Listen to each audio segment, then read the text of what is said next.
හරි හරි ඔයසි මහත්තයා. හොඳයි. මම දැම්ම මෙන්න. ඇයි? ඔබ මොකක් කල් ලෙඩක් දාගත්තද? ඔයසි මහත්තයා. මට පොලිසියට එන්නලු. මොනවා?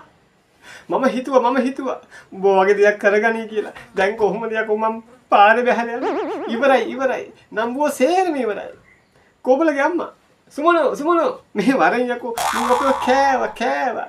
දැන් කොහොමද යකෝ මම පාරේ බැහැලා යන්නේ? ඇයි යකෝ උඹට ඕ වගේ දෙයක් කරන්න කලින් මං ගැන හිතන්න බැරුනේ. දැන් කොහොමද යකෝ මම මේ ගමේ මිනිසුන්ට මුහුණ දෙන්නේ? මේ මොන විකාරයක්ද? අප්පච්චි පිස්සුද?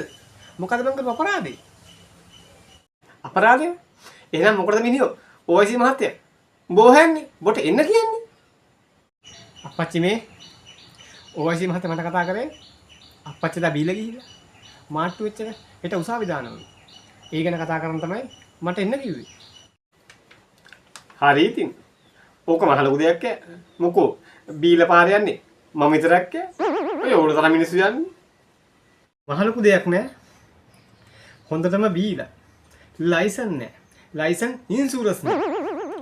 අනිත් එක බයිසිකලේ අනුන්ගේ බයිසිකලේ